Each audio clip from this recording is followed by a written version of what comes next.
뉴스 시작합니다. 저는 동정민입니다. 평온한 일상이 흔들리고 있습니다. 바로 안전 문제 때문입니다. 경기도 성남 분당에서 멀쩡했던 다리가 한순간에 무너졌습니다. 다리 위 보행로로 지나가던 주민이 그 아래로 떨어져 사망했습니다. 이 30년 된 다리 노후 탓인지 비 때문인지 아니면 상수도관 파열 탓인지 그 원인을 분석 중인데요. 어떤 원인이건 절대 있을 수 없는 일이 벌어진 거죠. 현장에 김용성 기자 나가 있습니다. 김 기자, 지금 사고 현장이죠? 네, 분당 탄천에 놓인 정자교입니다. 교량 한켠에 설치된 보행로가 무너지며 부서진 잔해가 여전히 남아있는데요. 사람은 물론 양방향 차량 통행도 모두 통제 중입니다. 사고가 일어난 건 오전 9시 45분쯤입니다. 교량 중앙은 차도, 양쪽으로 보행로가 설치돼 있는데요. 이 중 폭 2m가량 되는 한쪽 보행로가 폭삭 주저앉았습니다. 교량 가드레일과 이정표 등도 함께 쏟아져 내렸습니다. 당시 보행로에는 40대 여성과 20대 남성이 5m 간격을 두고 걷고 있었는데요. 보행로가 무너지며 함께 추락했습니다.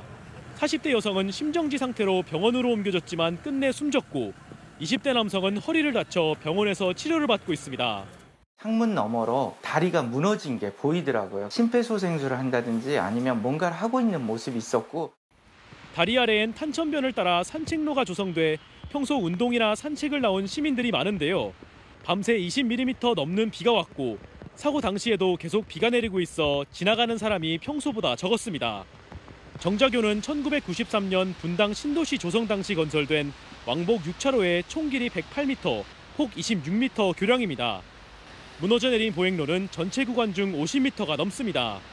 성남시와 경찰은 사고 원인 조사에 나섰는데요. 다리 아래 설치된 상수도관이 파열된 것을 주목하고 있습니다. 상수도관 파열 여파로 다리가 붕괴된 건지, 다리가 무너지면서 상수도관이 함께 파열된 건지 선후 관계를 조사하고 있습니다. 지금까지 성남 분당 정자교에서 전해드렸습니다.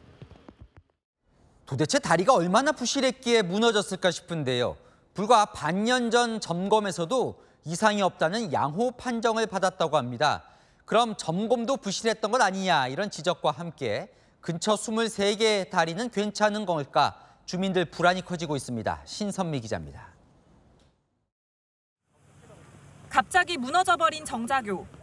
2년 전 정밀검사에서 C등급을 받아 다음 해 관련 보수 작업이 진행됐습니다. 분당구청은 지난해 8월에도 외부 업체에 안전점검을 의뢰했습니다. 석 달간 점검 후 업체가 작성한 안전점검 결과표입니다. 구조물 안전성에 위험을 초래할 만한 손상이나 중대 결함이 확인되지 않는다고 나와 있습니다. 최종 안전등급은 5등급 중 두 번째인 B등급, 양호 판정이 나왔습니다. 그런데 불과 반년 만에 다리가 무너진 겁니다. 전문가들은 점검 자체가 요식행위에 그쳤을 가능성을 제기합니다. 내부에 부식이 일어나는 거를 진짜 정밀 점검 안 하면 모르거든요. 육안으로 하기가 어떻게 보면은 불가능한데 그냥 요식행위로 가는 거지. 주민들은 평소 지나던 다리가 갑자기 무너지자 불안감을 감추지 못합니다. 저 다리가 무너질 일이라는 꿈에도 생각 안 했어요. 제가 댕길 때 보면 되게 든든해 보이는데 아저씨들도 뜨문뜨문 점검하러 오던데요. 잘 지었으면 왜 무너지겠어요? 탄천 일대에 설치된 다리는 모두 24개인데요. 성남시가 긴급 안전점검에 나서기로 했습니다. 안전이 확인될 때까지 사고가 난 정자교는 물론 정자교와 구조가 같은 인근 불정교까지 통행이 전면 통제됩니다. 정밀 안전진단을 거쳐 보수 보강에 나설 계획인데 언제 통행이 재개될지는 기약이 없는 상황입니다. 경찰도 전담 수사팀을 꾸려 성남시와 업체 등을 상대로 안전진단에 문제가 없었는지 등도 조사할 방침입니다. 채널A 뉴스 신선미입니다. 충격적인 사건은 또 있습니다. 서울 강남 학원가에서 고등학생들에게 집중력이 좋아진다며 음료를 나눠주는 바로 이 장면. 그런데 이 음료 알고 보니 마약 성분이 들어있었습니다. 그러곤 자녀의 마약 복용을 신고하겠다고 학부모를 협박해 금품을 뜯어내려 했습니다. 홍란 기자입니다. 서울 강남 대치동 학원가 골목길. 중년 여성 2명이 짐을 한가득 챙겨 대로변 쪽으로 나갑니다. 그리고 지나가는 학생에게 무언가를 보여주며 말을 겁니다. 비슷한 시각 3km 떨어진 또 다른 학원 건물 앞. 한 남성이 상자를 든 채 누군가를 기다리듯 서성입니다. 상자 안에는 하얀색 음료통도 보입니다. 이들이 고등학생에게 음료수를 건네며 시음을 권한 건 그제 오후 6시쯤. 음료수에는 기억력 상승, 집중력 강화라는 문구 아래 메가 ADHD라는 상품명과 유명 제약사 이름이 적혀 있습니다. 그리고 하루가 지난 어제 오전 11시쯤 아이가 마약을 먹은 것 같다는 신고가 경찰에 접수됐습니다. 일당들은 현장에서 학생들에게 구매 의사를 묻겠다며 학부모 연락처도 받아냈습니다. 그리곤 부모에게 연락해 자녀의 마약 복용 사실을 신고하겠다며 금품 요구 협박까지 한 것으로 드러났습니다. 현재까지 접수된 피해 신고만 대치역 인근 5명, 강남구청역 인근 1명 등 총 6명으로 모두 고등학생들입니다.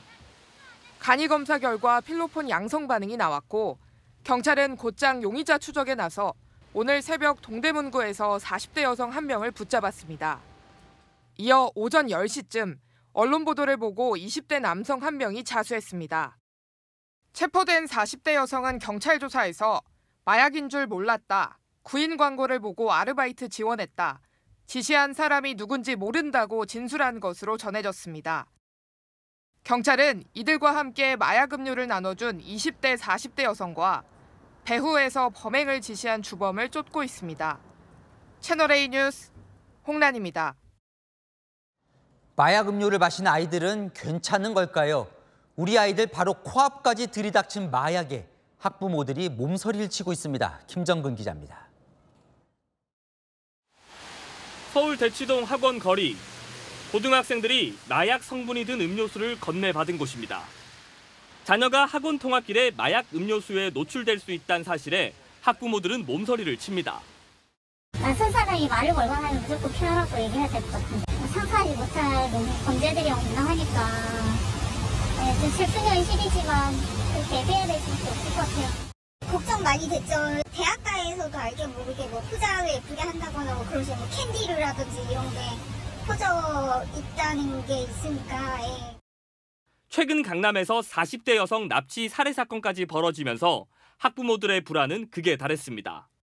진짜 세상이 너무 무서운 것 같아. 납치해서 교류 요구하는지 그런 게 순간에 막 걱정이 되더라고. 어떻게 애를 키워야 될까? 정말 걱정돼요.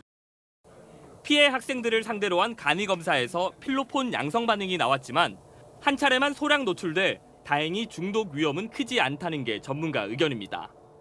저절로 배출이 되니까 너무 두려워하실 필요는 없는데 다만 이걸로 인한 여러 가지 증상들이 나타난다면 반드시 전문가와 함께 상담을 하는 것이 중요합니다. 경찰은 자녀의 몸 상태가 이상하거나 수상한 전화를 받으면 즉시 신고해달라고 당부했습니다. 채널A 뉴스 김정근입니다. 네, 가뭄과 산불 때문에 애태운 게 언제였나 싶은 하루였습니다. 제주도의 큰 비와 함께 소형 태풍급 강풍이 몰아쳤습니다. 항공기가 무더기로 결항해 승객들 발이 묶였고요. 빗길 사고도 많았습니다. 조현진 기자가 취재했습니다. 항공사 카운터마다 승객들이 길게 줄을 섰습니다. 전광판엔 기상 악화로 항공편이 결항됐다는 안내가 이어집니다. 제주 지역엔 시간당 20에서 30mm의 장대비가 쏟아지면서 곳에 따라 300mm 넘는 강수량을 기록했습니다. 산간 지역에선 순간 최대 풍속이 소형 태풍과 맞먹는 초속 30m 이상, 공항에서도 순간 최대 풍속 초속 17m 이상의 강풍이 불면서 급변풍특보와 강풍특보까지 내려졌습니다. 여파로 항공편 219편이 무더기로 결항되면서 승객 만여 명의 발이 묶였습니다. 오후 들어 강풍특보가 해제되면서 항공기 운항이 재개됐습니다. 항공사들은 추가 항공편을 투입했지만 대체 항공편을 알아보는 승객들로 공항은 몸살을 앓았습니다. 줄이 너무 서 있고 오늘 빨라야 밤 10시 비행기라고 해서 지금 너무 불편하네요. 바닷길도 막혔습니다. 한반도 전 해상에 풍랑특보가 발효되면서 제주를 오가는 일부 여객선이 결항됐고 인천과 섬을 잇는 9개 항로 여객선 운항도 전면 통제됐습니다. 빗길 사고도 잇따랐습니다. 고속도로를 달리던 승용차가 빗길에 전복되는 사고가 났지만 다행히 인명피해는 없었습니다. 경부고속도로에선 화물차가 싣고 있던 드럼통을 떨어뜨려 뒤에 오던 승용차 2대가 부딪히기도 했습니다. 기상청은 내일까지 제주 산간과 남해안에 100mm 이상, 서울 등 내륙에 10에서 50mm 비가 더 올 것으로 예보했습니다. 해안을 중심으로 매우 강한 바람이 불겠다며 시설물 관리와 안전사고에 유의할 것을 당부했습니다. 채널A 뉴스 조현진입니다. 자, 비 때문에 수도권에서는 정전이 잇따랐습니다. 밤중에 갑자기 끊긴 전기 공급에 시민들 불편이 컸는데요. 김태우 기자가 보도합니다. 가로등 불이 모두 꺼졌고 가정집들도 모두 칠흑 같은 어둠 속에 갇혔습니다. 긴급 복구 차량 불빛만 깜빡입니다.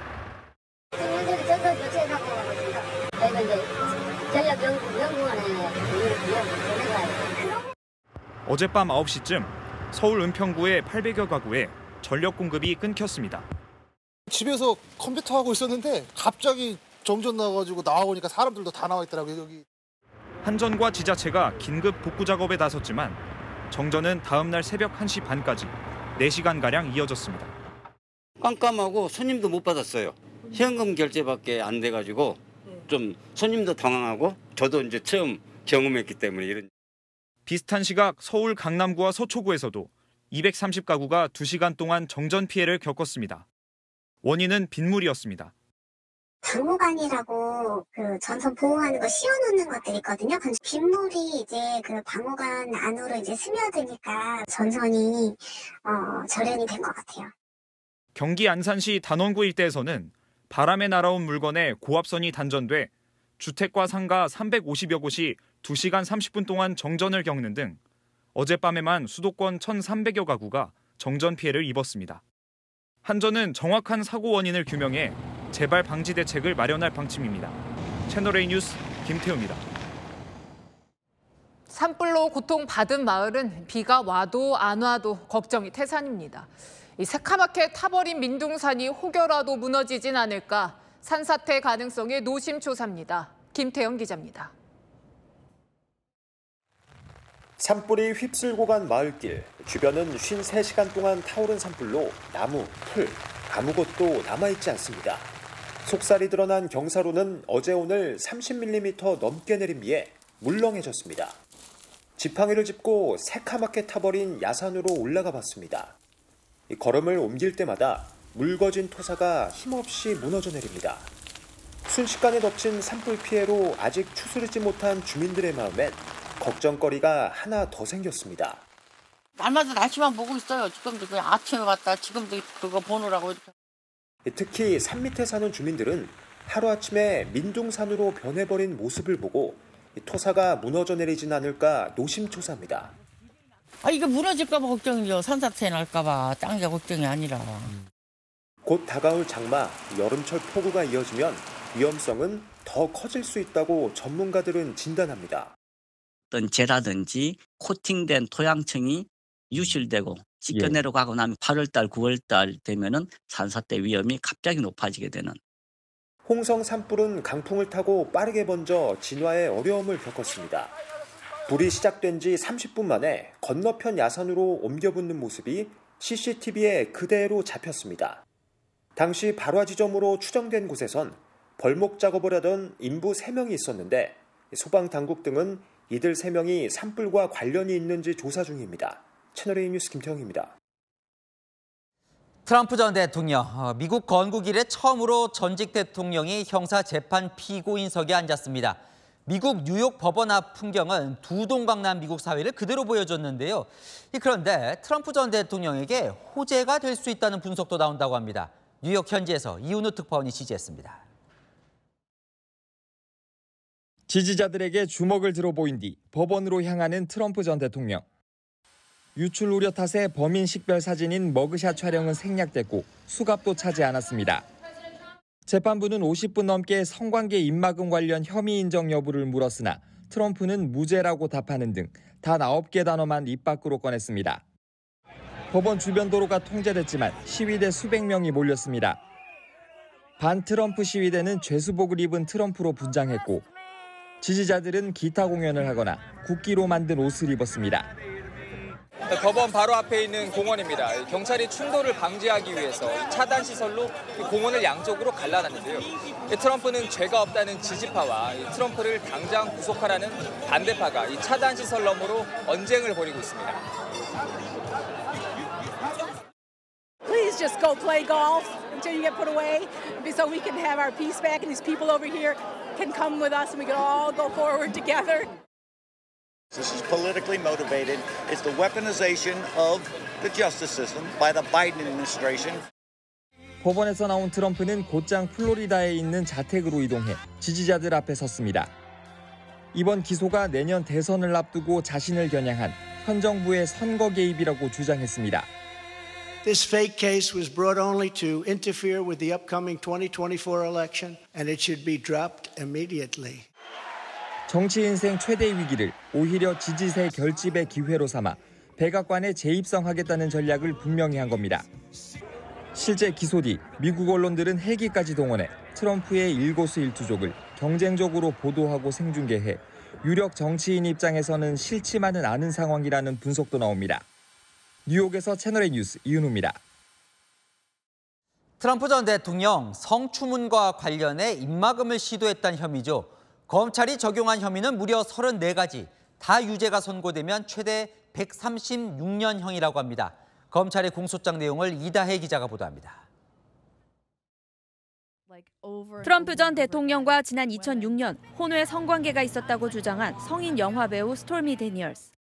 트럼프는 폭로를 막기 위해 2016년 대선 기간 중 13만 달러, 우리 돈 1억 7천만 원을 주고 회사 회계에는 허위로 기록한 혐의를 받고 있습니다. 검찰은 성추문과 관련해 돈을 주고 덮으려고 했던 비슷한 사례 2건을 더 공개했습니다. 성인 잡지 모델에게 성관계 폭로를 막기 위해 1억 9천여만 원을, 혼외 자식서를 주장하던 자신의 건물 도어맨에게 4천만 원을 건넸다는 겁니다. 검찰은 청구서를 위조한 혐의 11건, 장부 위조와 입막음용 지불수표 발행 혐의 각각 12건과 11건 등 모두 34건을 기소했습니다. These are felony crimes in New York State, no matter who you are. We cannot and will not normalize serious criminal conduct. 뉴욕에서 기업 문서 조작 혐의 최고형이 4년임을 감안할 때 모두 유죄로 인정되면 최대 136년형을 받을 수도 있습니다. 하지만 유죄 판결이나 실형을 내리기는 어려울 거란 전망도 나옵니다. 트럼프가 초범이고 내년 대선 출마 선언을 한 상황을 법원이 참작할 거라는 겁니다. 증거 제출과 향후 재판 일정 협의 등에 시간이 소요되는 만큼 정식 재판은 내년 초 열릴 걸로 보입니다. 공화당 대선 후보 경선이 내년 2월에 예정돼 있어 재판이 중대 변수로 작용할 전망입니다. 채널A 뉴스 이다혜입니다. 일본 후쿠시마 오염수 방류가 임박했다는 소식에 우리도 걱정이 크지요. 이 후쿠시마 원자로 내부 영상이 공개가 됐는데 부식이 심해 일본 내부에서도 우려가 커지고 있습니다. 도쿄 김민지 특파원이 보도합니다.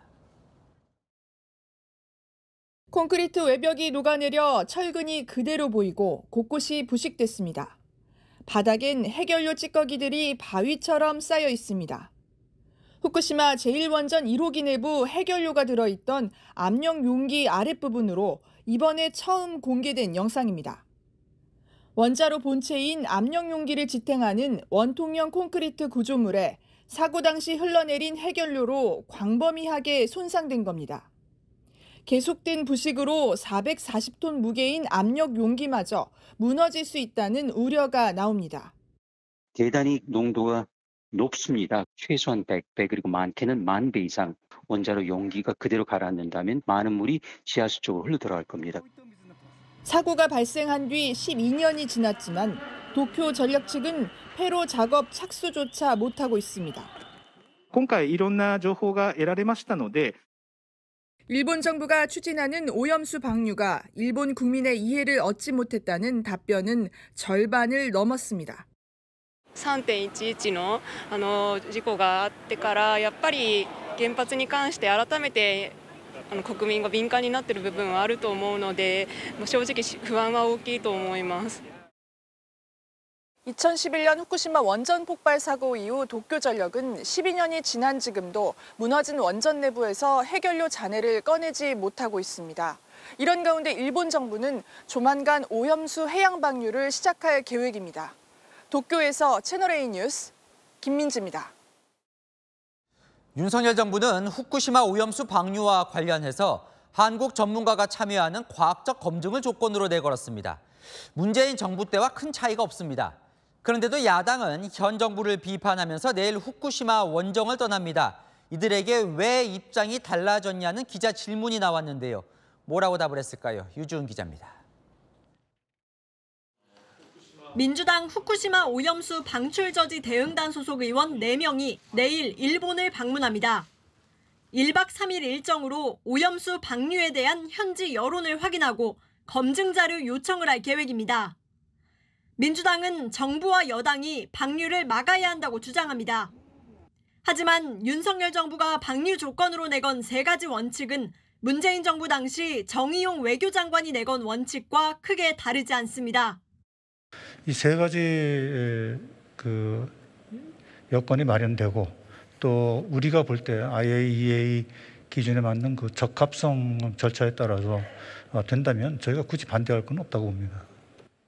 민주당이 입장을 바꾼 것 아니냐는 지적이 제기되자 당시 정 장관과 민주당 생각이 달랐다고 해명했습니다.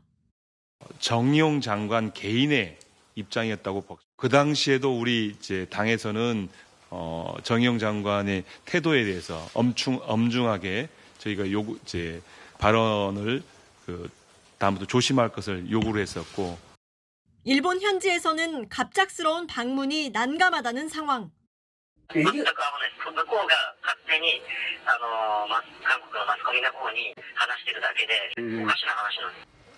방문 실효성 논란도 제기됐습니다.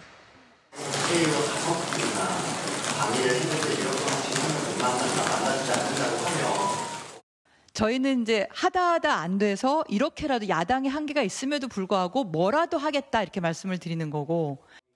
국민의힘은 국격을 떨어뜨리는 매국 행위라고 비판했습니다.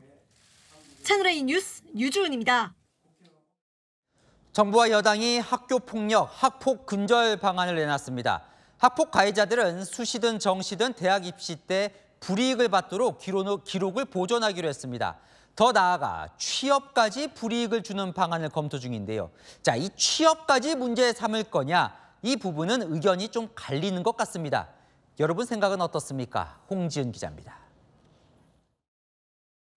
국민의힘과 정부가 학교폭력 가해자들이 대학 입시 전형에서 수시뿐 아니라 정시에도 불이익을 받도록 조치하기로 했습니다. 취업 때까지 학폭 기록을 보존하는 방안도 검토하기로 했습니다. 대국민 설문조사를 한 결과 학창시절 학교폭력 가해 기록이 취업에까지 영향을 미치게 해서 학교폭력에 대한 경각심을 높일 필요가 있다는 의견도 많았습니다. 다만 취업까지 불이익을 주는 방안은 장기 과제로 검토할 계획입니다. 민간 기업의 채용 자율성을 침해할 수 있고 지나친 낙인 찍기, 엄벌주의라는 지적도 있어 검토해보겠다는 겁니다. 시민 반응도 엇갈렸습니다. 취업적인 부분에서도 확대가 된다면 학교폭력이 근절될 수 있지 않나. 가해자가 정신적으로 아직 미숙한 부분이 있는데 그런 점도 감안해서 너무 가혹한 그런 게 아닌가. 이 방법이 나쁘진 않다고 생각해요. 진짜 가해자를 구별할 수 있는 그런 방법이 필요하다고 생각합니다. 한국교원단체 총연합회는 진정으로 반성 사과하고 행동을 바꾼 학생에게도 불이익을 줘야 하는지 따져볼 것이 많다며 신중한 접근을 당부했습니다. 당정은 오늘 논의를 바탕으로 국무총리 주재 학폭 대책위를 열어 대책을 확정할 계획입니다. 채널A 뉴스 홍지은입니다. 오늘 대정부 질문 마지막 날이었는데요. 야당은 정순신 변호사에 대한 부실 인사검증 책임을 추궁하면서 한동훈 법무부 장관에게 사퇴를 요구했습니다. 한 장관은 국민들께 죄송하다고 했지만 민주당 지적에는 동의하지 않았습니다. 김유빈 기자입니다. 민주당은 국회 사회분야 대정부 질문에서 아들의 학교폭력 논란으로 국가수사본부장직에서 낙마한 정순신 변호사의 부실한 인사검증 책임이 법무부에 있다고 공세를 펼쳤습니다. 장관은 사과했습니까? 부처의 장관으로서 깊은 책임감을 느끼고 국민들께 죄송하다는 말씀을 드렸고요. 지금 같은 시스템이라면 반복될 수 있는 문제라고 생각합니다. 혹시 총리님께서 한동훈 장관의 부실 인사 검증 책임을 좀 묻고 대통령님께 징계 건의하실 생각 없으십니까? 그러한 것을 건의할 만한 그런 심각한 문제가 있다. 그렇게는 생각하지 않습니다. 한 장관은 검증을 강화하기 위해 판결 열람이 가능하도록 법원 행정처와 논의 중이라고 밝혔습니다. 한 장관의 답변 태도를 놓고 신경전도 있었습니다. 아나무 인식, 국회 경식, 국민 무시하는 것 이런 것도 그 윤석열 정부 평가의 하나의 단초나 또는 구성 인자가 된다라고. 정상적인 질문을 하실 경우에는 정상적으로 답변드리고 있습니다. 근로시간 개편을 두고도 설전이 벌어졌습니다. 장관님께서는 120시간 근로에 동의하십니까? 그게 가능하겠습니까? 한글 못 알아듣습니까? 120시간 근로에 동의하느냐고 묻는 겁니다. 120시간을 왜 근로를 해야죠? 다만 여야는 한 목소리로 실효성 있는 저출산 대책을 정부에 촉구했습니다. 채널A 뉴스 김유빈입니다.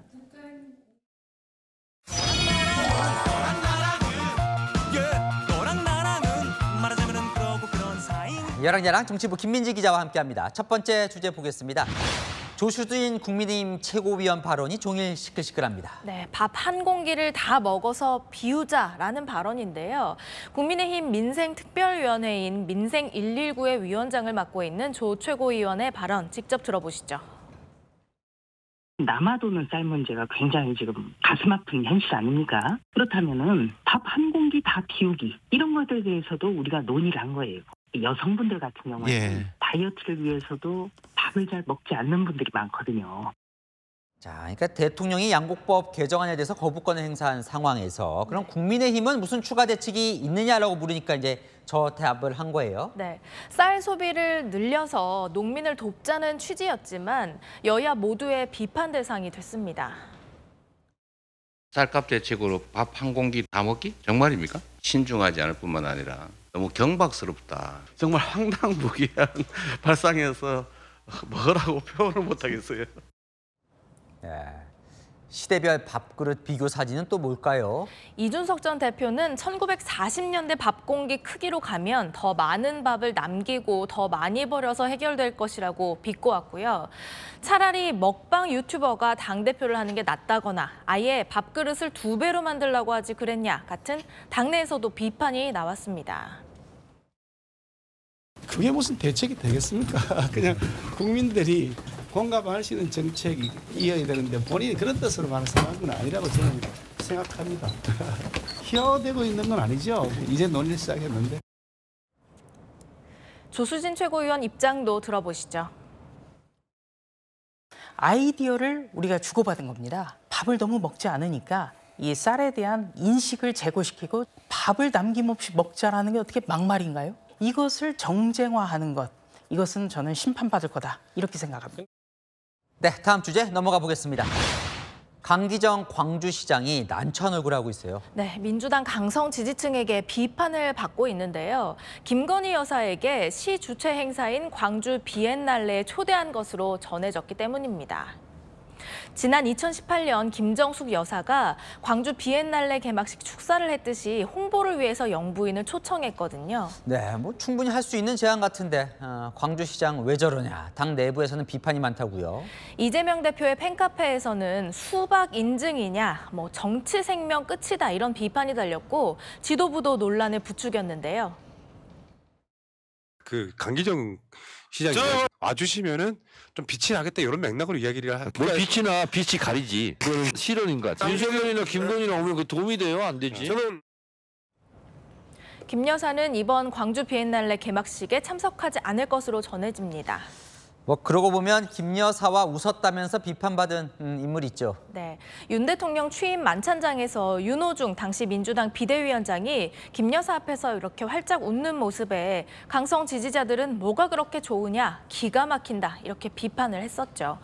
이재명 대표는 오늘 내부 공격과 갈등 대신 설득과 화합의 길에 앞장서 달라고 호소했습니다. 네, 주제 하나 더 보겠습니다. 한덕수 총리와 한동훈 장관 얼굴에 물음표가 붙었습니다. 네, 국회 대정부 질문에서 야당으로부터 가장 많은 질문을 받은 두 사람이죠. 총리님, 이거는 초등학생도 압니다. 태양광과 풍력의 연료는 무엇입니까? 바람과 해양. 바람. 재생에너지 조사 시정단지라는 시간이라 게 있습니다. 무슨 의미인 것 같습니까? 글쎄요. 아니 질문을 하시면 답변을 좀. 몇 % 정도 될까요? 잘 모르시나요? 지금 우리가 무슨 퀴즈 대회를 하고 있는 건가요? 아니요. 왜 한동훈 장관 따라하세요? 좀 부끄럽지 않으세요? 그제 한동훈 장관도 비슷한 일이 있었거든요. 대체 복무요원이 몇 명 있습니까? 미리 제가 사전 질문을 안 받은 상태에서 수자를 물어보시면 답하기는 어렵습니다. 장관님, 위원님, 호통 치실 일이 아니잖아요. 왜 호통을 치십니까? 몇 명인지를 그냥 다짜고짜 물어보면 지금 여기서 어떻게 답변하겠습니까? 사전에 이런 정도는 질문 요지를 주게 돼 있죠. 국회법상. 질문 요지 없으면 못 합니까? 지금 뭐 장학 퀴즈 하는 거 아니지 않습니까? 그러니까 한 장관은 사전에 질문 요지를 안 줬다는 항변인데 국회법상이라고 얘기를 하던데 그런 법이 있어요? 네, 국회법에 따르면요. 대정부 질문을 하려는 의원들은 구체적으로 질문 요지를 제출해야 합니다. 그래야 미리 자료도 준비하고 성실한 답변을 할 수 있다는 취지겠죠. 미처 준비가 안 되면요. 난처한 상황을 겪기도 하거든요. 택시 기본 요금 얼마죠? 버스는요? 카드로 하니까 보통 한 1,200원, 3,800원입니다. 대중교통 기본 요금도 모르고 장관직을 제대로 수행할 수 있겠습니까? 저게 참 경계가 애매해요. 골탕을 먹이려는 질문인지 아니면 정말 기본적으로 알아야 할 내용인지요. 네, 질문이 저렇게 쏟아질 때 정신을 바짝 차려야 하는 것도 중요합니다. 독도는 우리 땅이 맞습니까? 절대로 아닙니다. 예? 독도는 우리 땅. 죄송합니다. 절대로 일본의 우리 땅 맞죠? 아닙니다. 망신 주기 목적의 질문 세례 대신에 제대로 물어보고 제대로 대답하는 속 시원한 대정부 질문이면 좋겠습니다. 네, 지금까지 여랑야랑이었습니다. 네, 서울 강남 한복판에서 벌어진 납치 살인 사건. 이 피의자들의 신상이 오늘 공개됐습니다. 자, 연지호, 이경우, 황대한 이렇게 3명입니다. 이들 사이에 얽힌 관계를 이준성 기자가 취재했습니다. 지난달 29일 강남 아파트에서 여성을 끌고 나오는 남성 35세 황대한입니다. 납치 차량 운전자는 29살 연지호입니다. 범행 대상을 지목하고 도구를 준비한 인물은 35세 이경우입니다. 영장 심사 당시 후드와 모자, 마스크로 얼굴을 꽁꽁 싸매고 입까지 굳게 닫았던 납치범들. 피해자와 유가족에게 한 말씀 해주시죠. 금품 노렸으면서 왜 살해하셨습니까? 경찰은 신상 정보 공개 심의위를 열고 2시간 논의 끝에 이들의 얼굴과 이름, 나이를 공개했습니다. 수개월 전부터 치밀하게 범행을 준비했고 공개된 장소에서 피해자를 납치, 살해하는 등 범죄의 중대성과 잔인성이 인정된다고 판단했습니다. 또 유사 범행에 대한 예방 효과 등 공공의 이익도 있다고 봤습니다. 법률사무소에서 일하는 이경우는 특수부대 출신으로 주류 납부범을 하는 황대한은 대학 동창입니다. 연지호는 황대한으로부터 빚 3,600만 원을 탕감받는 조건으로 범행에 가담했습니다. 이경우는 피해자에게 가상화폐를 빼앗자고 제안했지만 얼마의 보상을 약속했는지는 아직 확인되지 않고 있습니다. 황대한과 연지호는 혐의를 인정한 반면 이경우는 모든 혐의를 부인하고 있습니다. 세차 한 대를 받는 조건으로 피해자를 미행하다 중도에 포기한 또 다른 이모 씨는 내일 구속영장 심사를 받습니다. 채널A 뉴스 이준성입니다. 자, 신상이 공개된 공범들의 윗선으로 지목된 부부가 있죠. 그중 남편 유모 씨가 오늘 백화점에서 체포됐습니다. 적용된 혐의는 강도살인 교사입니다. 이어서 최재원 기자입니다. 경찰이 용인의 한 아파트를 압수수색하고 있습니다. 강남 납치살인 사건의 윗선으로 4천만 원 착수금을 준 것으로 지목된 코인 큰손 유 씨 부부 집입니다. 앞서 경찰은 용인의 한 백화점에서 남편인 유 씨를 긴급 체포해 수서경찰서로 압송했습니다. 체포 당시 유 씨는 아내 황모 씨와 함께 있었는데 경찰은 황 씨도 임의 동행해 조사 중입니다. 살해당한 피해자는 유 씨 부부와 함께 가상화폐, 비트코인에 투자했다가 코인 분배를 둘러싸고 갈등을 빚은 걸로 알려졌습니다. 이로써 이번 사건 피의자는 모두 5명으로 늘었습니다.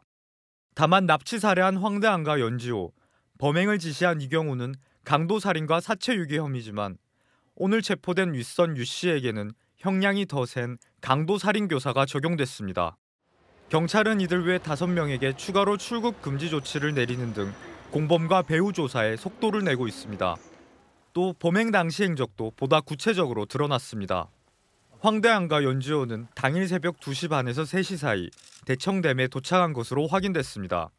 또 이 둘은 용인에서 이경우와 헤어지기 전 가상화폐 계좌번호 비밀번호를 알아내라는 지시를 받았다고 진술했습니다.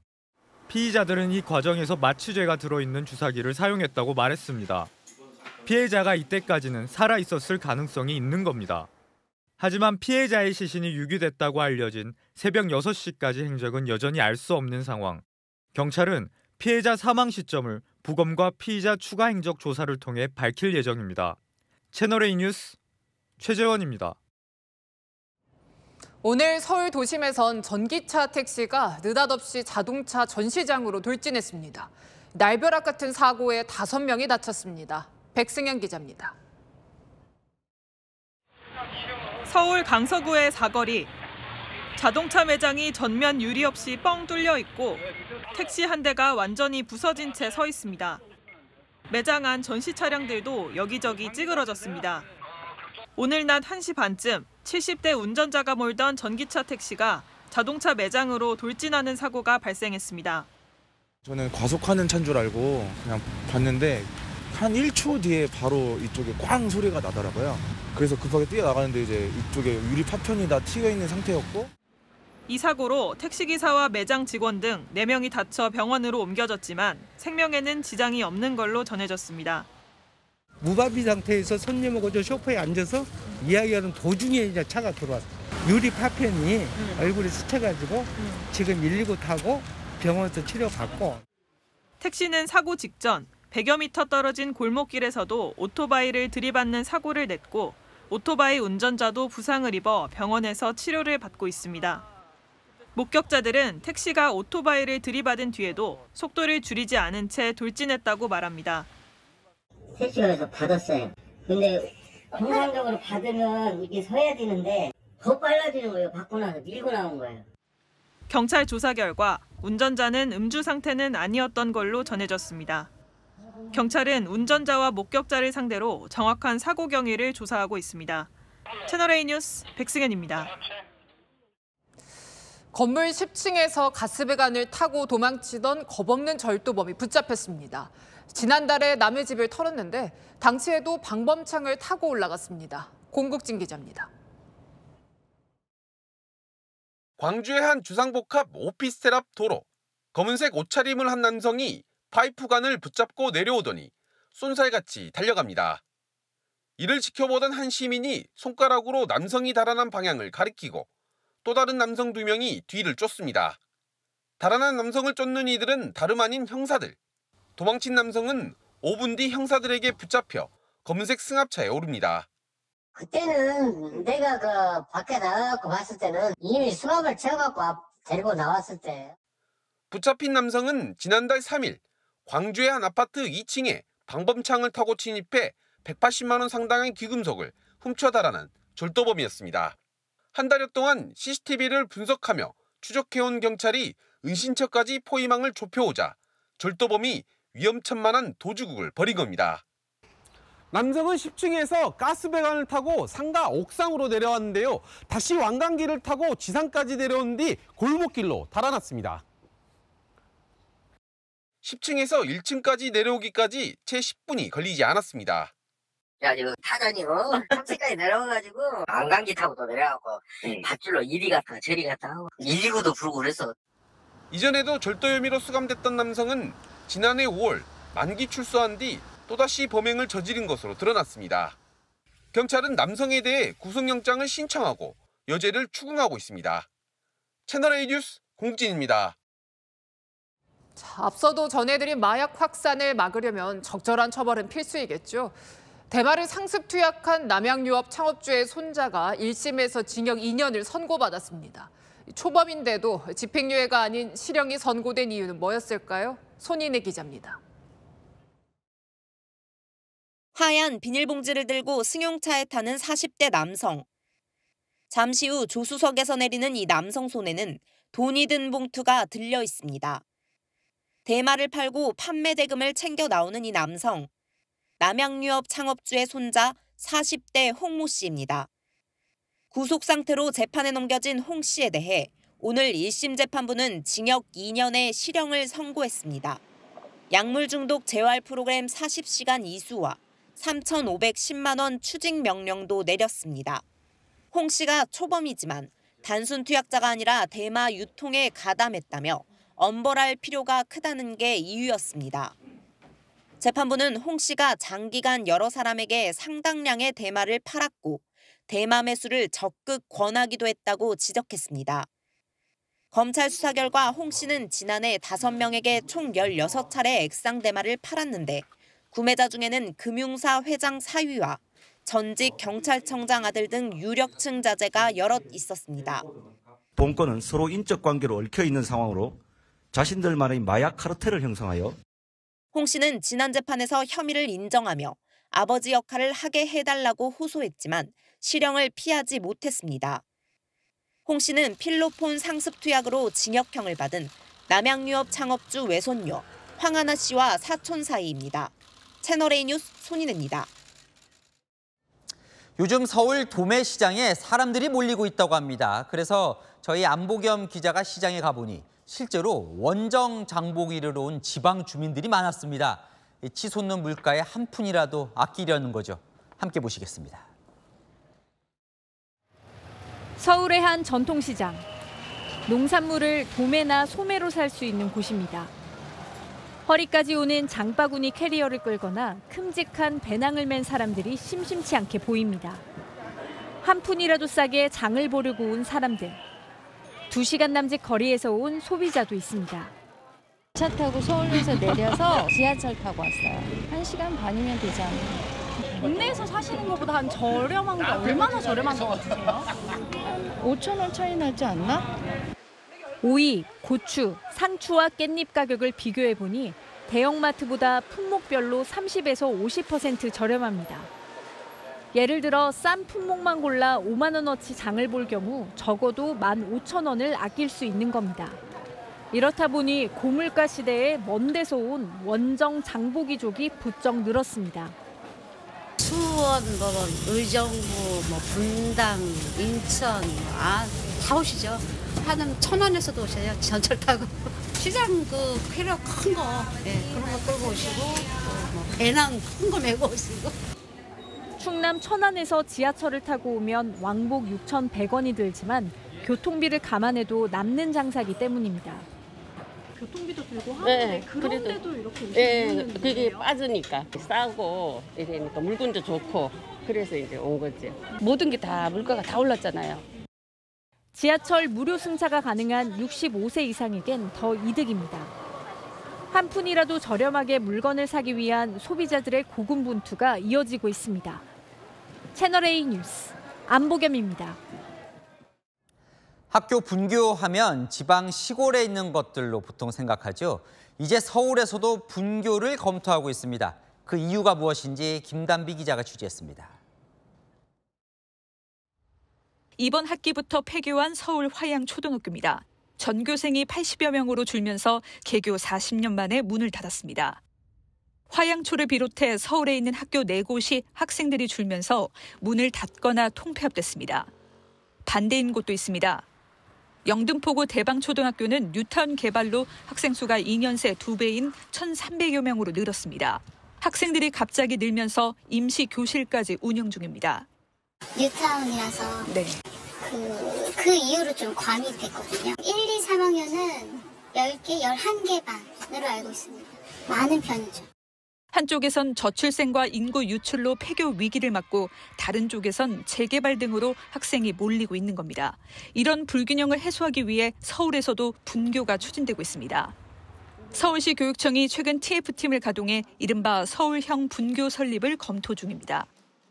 학생 수가 적은 지역은 분교로 통학거리 등 불편을 줄이고 학생 과밀 지역에는 본교와 함께 분교를 운영해 교육의 질을 높이겠다는 겁니다.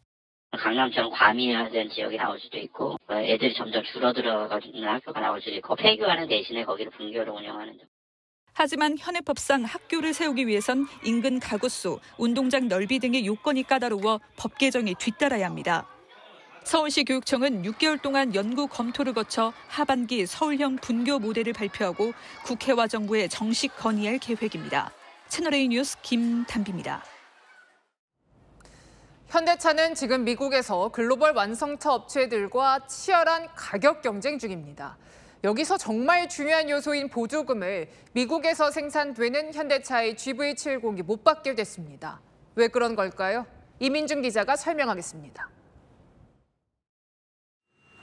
현대차가 미국에서 생산하는 제네시스 GV70 전기차 모델이 7,500달러, 약 982만 원의 보조금을 받지 못하게 됐습니다.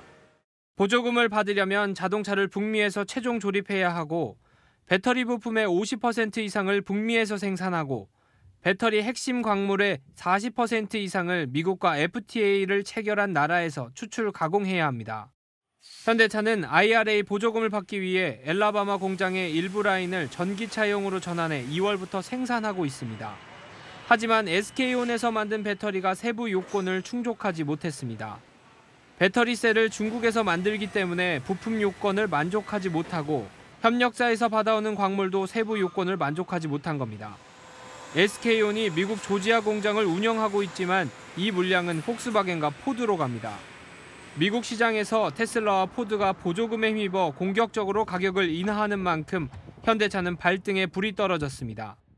차 판매가 줄어들 수밖에 없습니다. 다른 차 대비해서 가격이 낮은 것도 아니고 또 보조금도 못 받는다 그러면 소비자 택일할 때 상당히 좀 크게 작용을 하거든요. 현대차는 리스와 렌트는 예외로 적용돼 보조금을 받을 수 있다며 이를 활용해 대응하겠다고 밝혔습니다.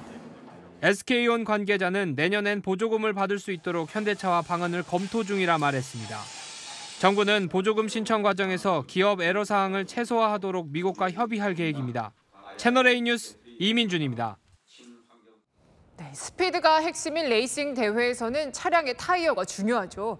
그래서 최근 발생한 한국 타이어 공장 화재는 치명적이었습니다. 시속 300km 슈퍼레이스를 앞두고 타이어를 바꿔야 했다는데요. 권솔 기자가 취재했습니다. 천지를 뒤흔드는 엔진 소리를 내며 번개처럼 달리는 자동차들. 이번 달 시속 300km 슈퍼레이스가 시작됩니다.